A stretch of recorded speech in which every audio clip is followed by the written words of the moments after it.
Police വകുപ്പിൽ പോലീസിന്റെ കുറ്റകരമായിട്ട് അനാസ്ഥയാണ് ഈ കൊലപാതകം നടക്കാനുള്ള കാരണം.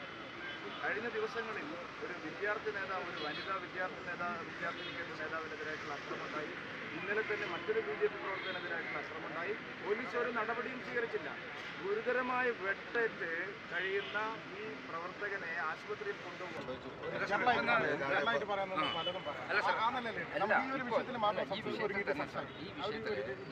അത് മാത്രമല്ല, നേരത്തെ സംസാരിച്ചപ്പോൾ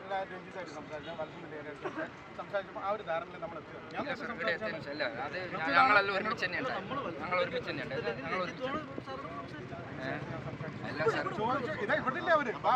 ഈ സംസാരത്തിനിടയിൽ സംഭവിച്ചതാണ്. ഞങ്ങൾക്ക് സംസാരത്തിനിടയിലുള്ള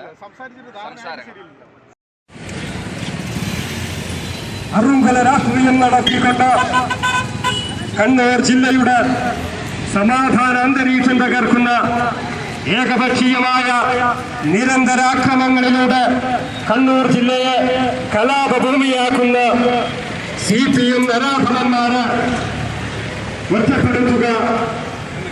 കമ്മ്യൂണിസ്റ്റ് രാവണ കോട്ടകളിൽ സ്വന്തം ജീവൻ മുഖമെത്താതെ ആദർശത്തെ നെഞ്ചിലേറ്റിയ ധീരസമരസേവകർ സേവനയേറ്റ ശരീരം വഹിച്ചുകൊണ്ടുള്ള വിലാപയാത്രയാണ്